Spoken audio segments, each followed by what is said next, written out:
Ta paix est avec moi, Père. Je suis en sécurité. Leçon 245. Ta paix m'entoure, Père. Là où je vais, ta paix vient là avec moi.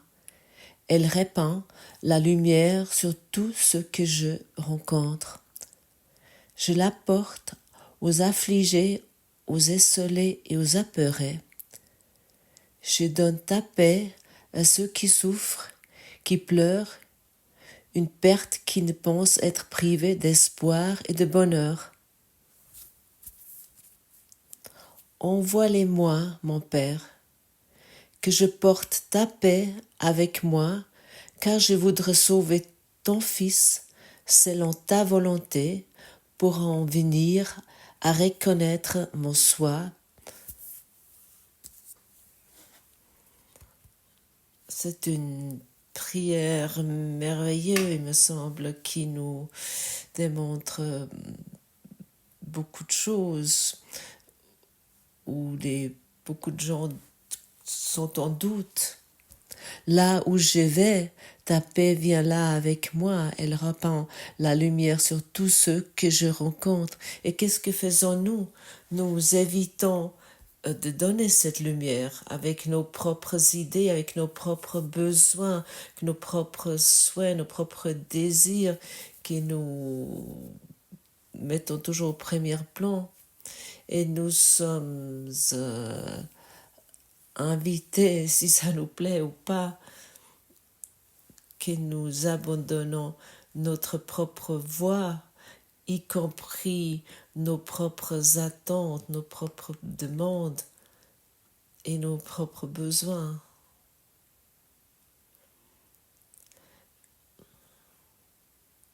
Parce que autant que nous sommes là avec nos propres souhaits, nos propres désirs et nos propres besoins, nous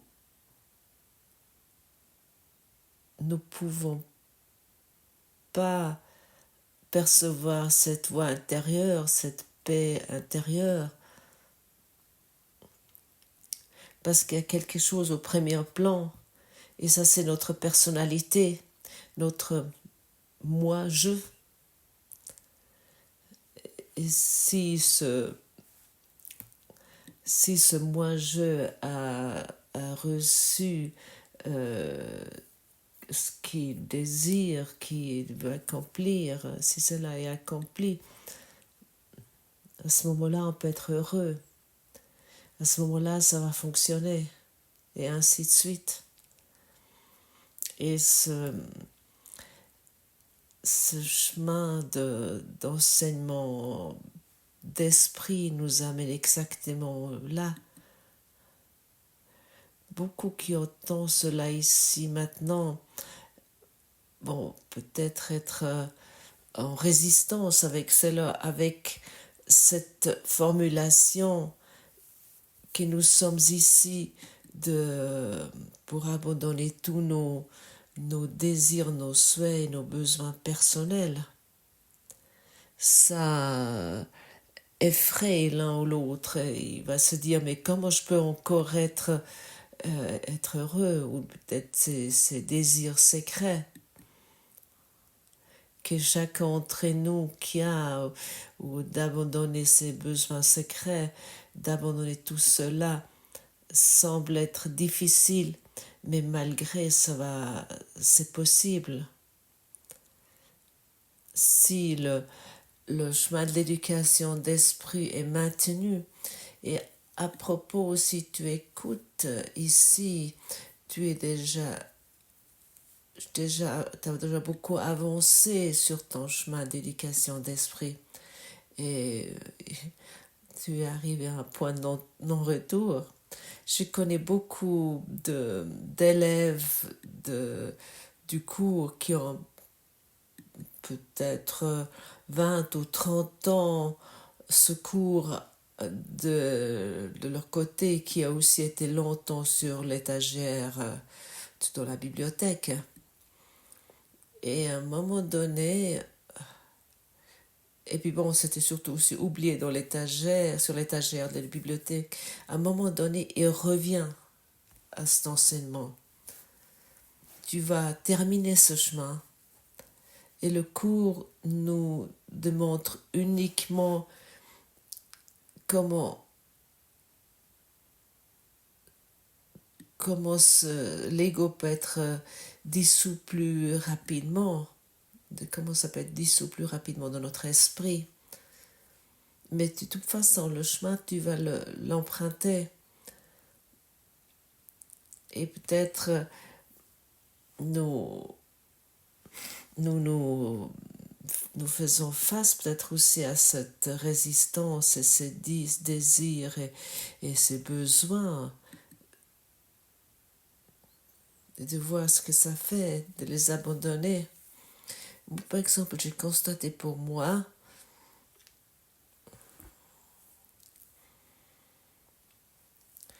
qu'avec cette proposition matinale qui est ici, que j'aimerais remplir des attentes. Je voulais remplir des attentes. Et parfois, dans mon existence, il y a des phases où je me sens surmenée par beaucoup de choses. Comme tu sais, en parallèle, il y a des très grandes rencontres, j'ai des séminaires, il y a beaucoup d'emails doivent être répondus, beaucoup de questions doivent être répondues. Et après encore la déclaration fiscale qui doit être faite, et ça c'est toujours un grand défi pour moi, c'est toujours intéressant. Et parfois je me sens coupable et j'ai suivi cette affaire et j'ai pu constater, il y a encore quelque chose. Comme déjà dit, l'ego est toujours présent, il y a quelque chose. J'ai constaté, il y a quelque chose qui aimerait encore remplir des attentes et qui m'a aussi rendu parfois fatiguée. Et j'ai reconnu cela. Et cette motivation erronée de vouloir aider, et j'ai pu abandonner cela.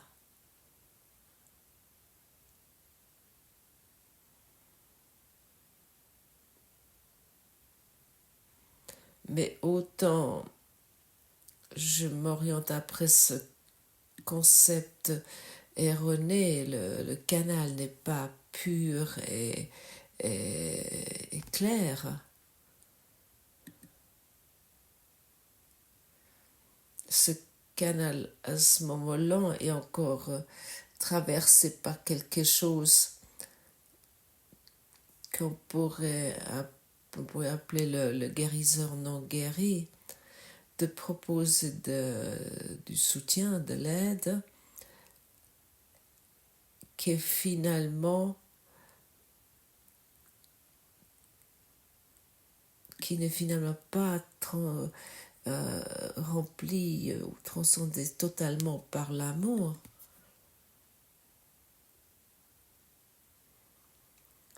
Et ça m'a toujours mis dans des autocondamnations. J'ai senti, oui, il y a quelque chose n'est pas juste, quelque chose est bizarre.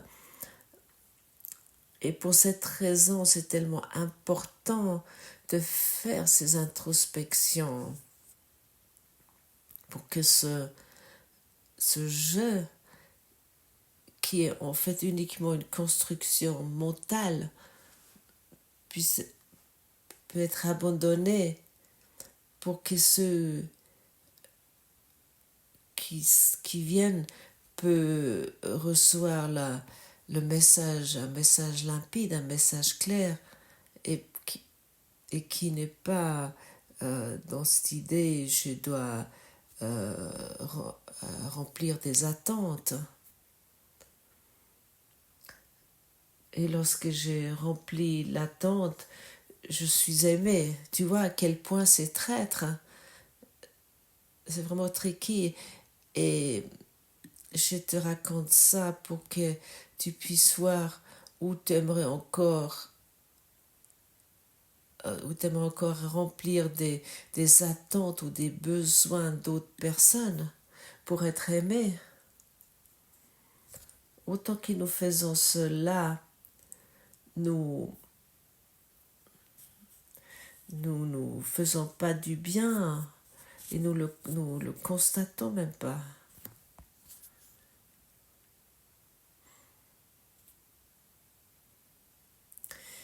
Et l'amour n'est pas mesuré par nos performances.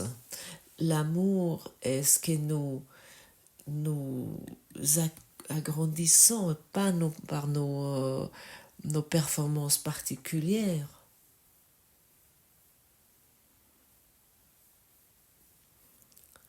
Si l'amour est mesuré à des performances particulières, ça veut dire que avec des besoins que je remplis envers d'autres personnes, à ce moment-là, je me maintiens à nouveau piégé parce que ça met le focus sur quelque chose qui est en dehors de nous-mêmes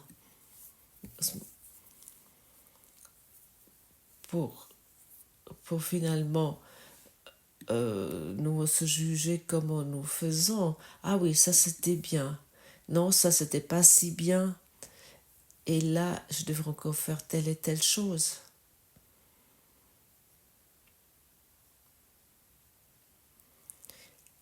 Et pour cette raison, regarde tes autocondamnations pour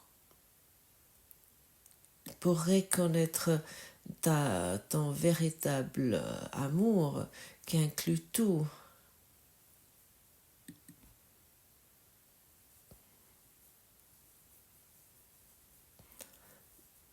Nous devons vraiment abandonner toutes nos idées erronées sur nous-mêmes pour reconnaître qu'ils nous emprisonnent. Et ça demande la détermination d'abandonner ce qui nous ne sert à rien, qui est inutile.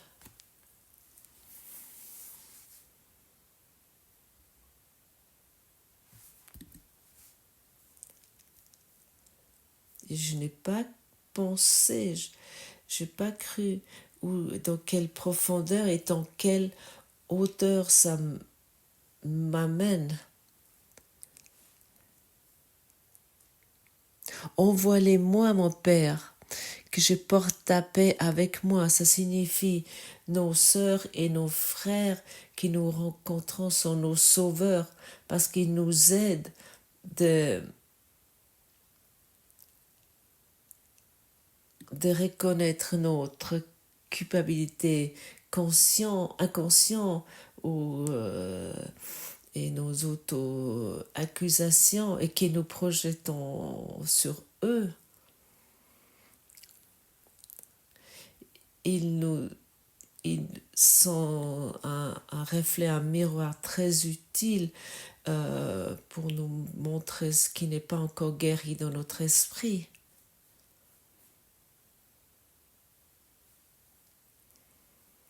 À chacun que tu penses ou que tu rencontres était vraiment très utile parce que chacun que tu rencontres est une partie du scénario. Et c'est exactement ceux-là qui veulent nous aider, qui doivent nous aider pour nous éveiller de ce rêve. Et nous faisons cela en nous pardonnant à nous-mêmes. Et que nous faisons ça en pardonnant nos croyances qu'ils ont fait et ce qu'ils n'ont pas fait. Ainsi, nous apprenons d'accepter notre propre innocence, notre pureté. Finalement, il s'agit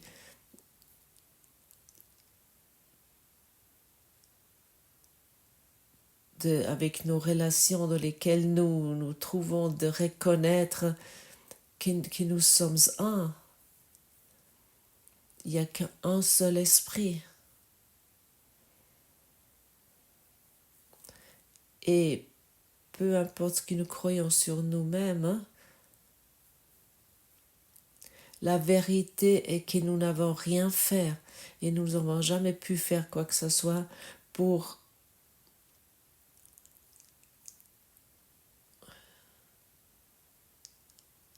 nous n'avons jamais pu rien faire pour détruire, mais même dans aucune possibilité pour détruire cet amour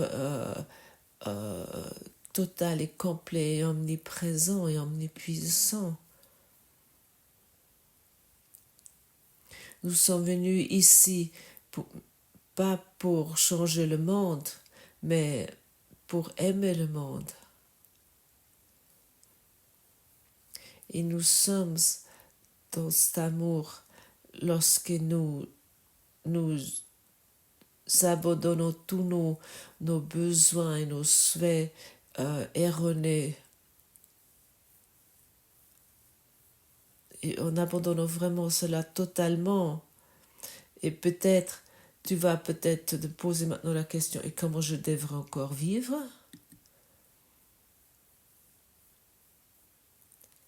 Et il t'est dit, tu es maintenu par l'amour de Dieu.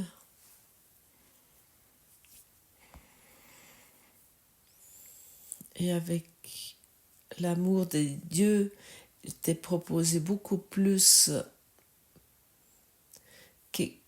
que tu as pu t'imaginer. À ce moment-là, ton avenir est assuré, tu n'as plus besoin de t'occuper de quoi que ce soit, tu es libre. Car celui-là qui se préoccupe de son avenir, il se crée à nouveau un moi-je personnel où les besoins, les attentes personnelles doivent être remplies. Nous voulons commencer cette journée dans la paix et plus avec les histoires que nous faisons. Dans le livre d'enseignement, dans le manuel pour enseignants, c'est écrit il n'y a personne qu'un enseignant de Dieu ne puisse apprendre, et il n'y a personne qui ne puisse enseigner. Je répète encore une fois, il n'y a personne qu'un enseignant de Dieu ne puisse apprendre, et il n'y a personne qui ne puisse enseigner.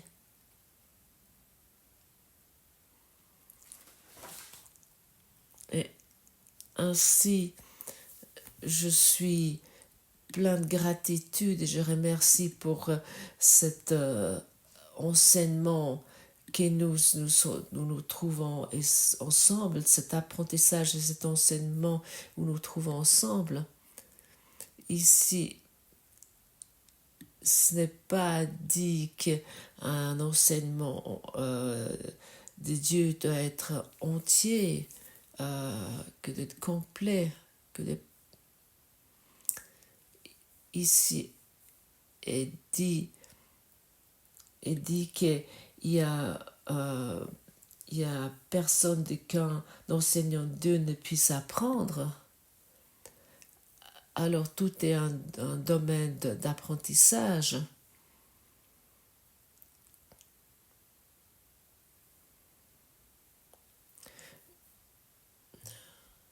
Bien sûr, depuis le niveau pratique, il ne peut pas rencontrer tout le monde. Et puis, pas tout le monde peut le trouver. Et pour cette raison, le plan de Dieu a prévu des contacts particuliers. Et nous sommes maintenant en contact. Je suis en contact avec toi. Et tout ce que toi tu me démontres n'est est uniquement là pour pouvoir le délivrer dans mon esprit. Mais si moi, je viens vers toi avec mes attentes erronées et que je crois que je suis l'enseignant qui n'a plus rien à apprendre, à ce moment-là, je me trompe énormément et totalement. Il n'y a personne ici, peu importe à quel point il se considère comme éveillé, qui ne puisse pas apprendre d'une autre personne.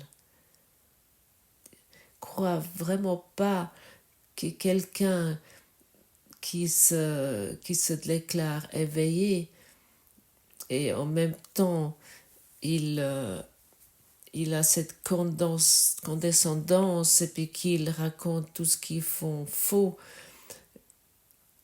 À ce moment-là, il y a encore beaucoup à apprendre. Et nous nous trompons.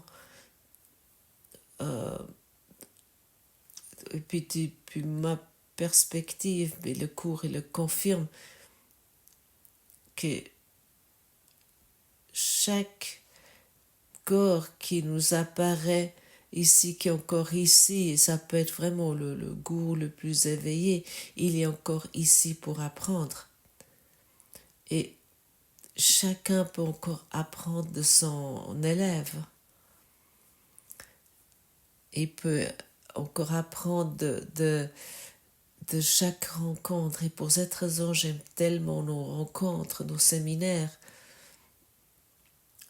Tu peux pas y croire à quel point il y a un domaine d'enseignement qui s'établit et tout ce qui se passe pour chacun.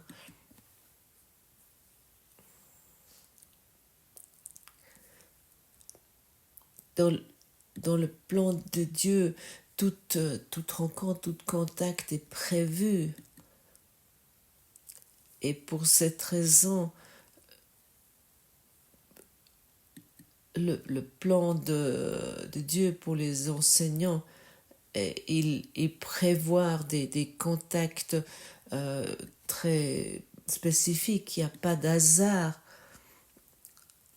Ceux qui doivent se rencontrer, ils vont se rencontrer parce qu'ils ont ensemble potentiel pour une relation sainte, et puis ils sont prêts pour cela, et puis ils sont prévus pour cela. Et ça m'a toujours vraiment touchée. Nous n'avons pas besoin de nous occuper qui sont nos élèves ou nos enseignants.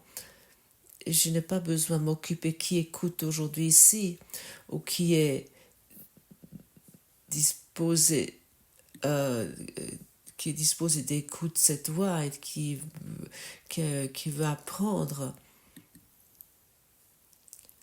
Tout cela est fait par le Saint-Esprit. Et ça me motive et ça me donne cette détermination intérieure de lâcher prise totale. Et j'ai plus besoin de remplir des attentes. Et la plupart du temps, nous laissons ce potentiel, nous n'utilisons pas ce potentiel parce que nous croyons savoir à quoi sert la relation, ou parce que nous relions cela avec des buts personnels, au lieu de demander au Saint-Esprit quelle utilité a cette relation, à quoi sert-il? Qu'est-ce qui veut nous être démontré avec cela? Même des rencontres les plus brèves ne sont pas un hasard. Et lorsque commençons à comprendre cela, et finalement nous restons dans cette conscience, que nous sommes dans cette conscience, à ce moment-là, cette leçon 245 vient tellement évident.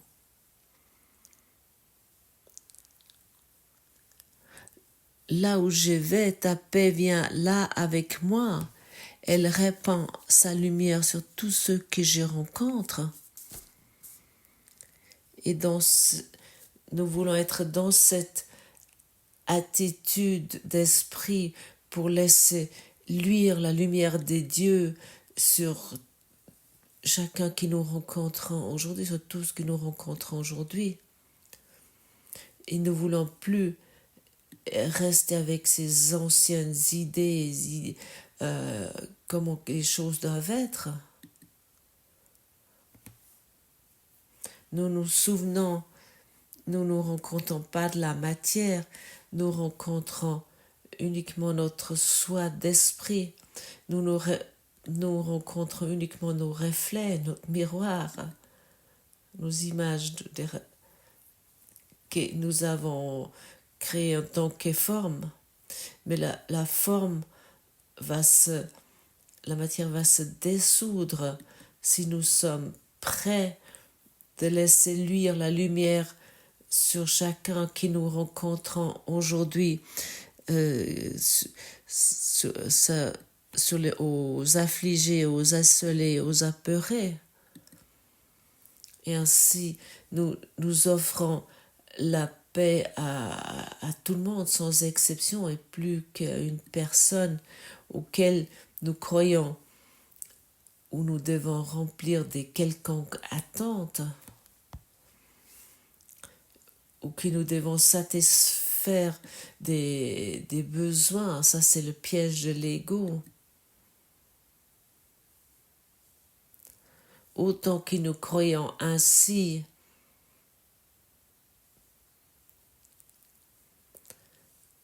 à ce moment-là, nous sommes emprisonnés dans une idée physique, dans une idée d'un corps. Nous croyons qu'à ce moment-là que nous sommes dans un corps, le corps est en nous.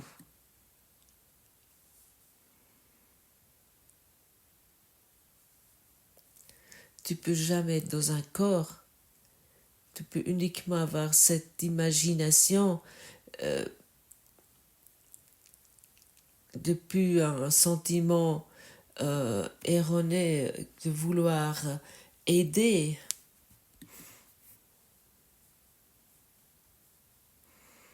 Et de mettre ça sur des personnes particulières pour pouvoir remplir des attentes que toi ne peux jamais remplir, ces attentes.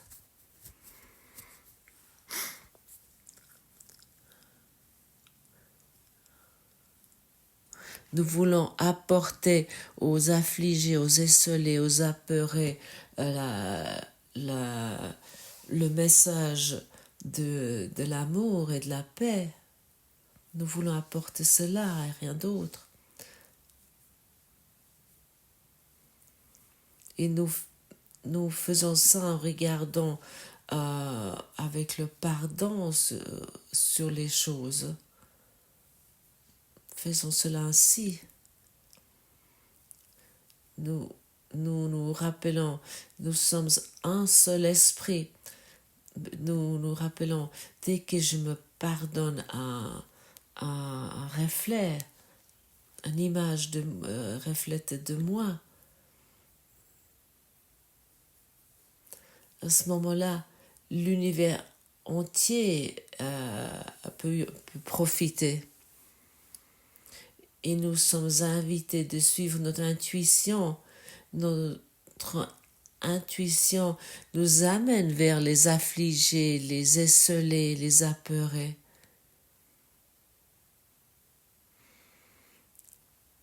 Ça peut être parfois que tu t'arrêtes à quelque part lorsque tu roules en voiture, ou tu t'arrêtes lorsque tu es à pied et tu discutes avec quelqu'un que tu n'as encore jamais discuté avec, et tu trouves des mots que tu savais même pas que tu avais envie de prononcer ces mots. Sois ouvert, sois déterminé, et sois dans la certitude que tu es maintenant transcendé par l'amour de Dieu, ça ne peut pas être autrement.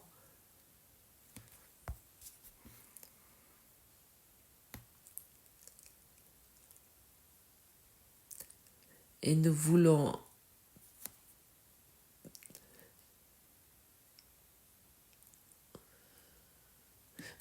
plus bloquer cela avec nos propres idées, nos propres pensées, comment ça devrait être et comment ça ne devrait pas être. Nous voulons enlever les blocages, les résistances.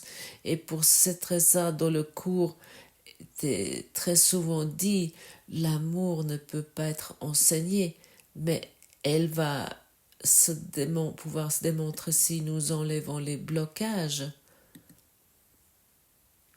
Vérifie cela pour toi où tu aimerais encore remplir des attentes et des besoins, peu importe avec qui ou avec quoi. Car chaque fois que nous le faisons, ou formulé autrement, nous le faisons d'une motivation qui est fausse, parce que nous le faisons depuis la motivation de la culpabilité, et à ce moment-là, nous le faisons toujours avec la culpabilité, et là où il y a la culpabilité, il n'y a pas d'amour. Et comme nous nous sentons coupables, nous essayons d'enlever cette culpabilité en nous présentant comme des bonnes personnes, en tant que des filles qui sont bien, des fils qui sont bien, ou comme des épouses bien, des maris bien, etc. Regarde tout cela. Où t'aimerais encore remplir des besoins et des attentes? Lâche cela. Abandonne cela. Car l'ego s'adresse à ce moment-là à toi. Et lorsque l'ego s'adresse à toi, à ce moment-là, tu n'es pas déterminé à donner l'amour de Dieu. Cela vaut la peine de regarder ainsi sur toi pour comprendre. Ainsi nous allons en paix. Au monde entier, nous donnons le message que nous avons reçu, et ainsi nous en venons à entendre la voix pour Dieu, qui nous parle tant dit, qui nous rapportons sa parole, tant nous reconnaissons l'amour, parce que nous partageons la parole qu'il nous a donnée.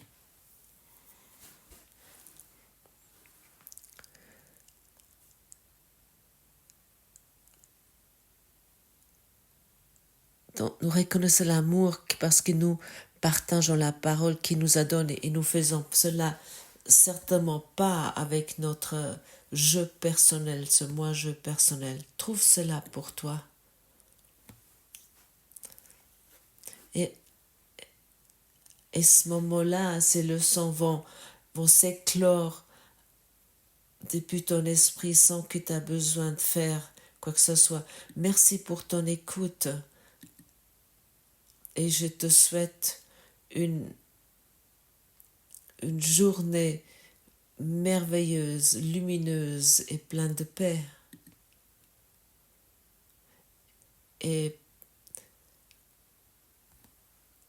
Et rappelle-toi, souviens-toi, nous sommes bénis dans l'Esprit de Dieu.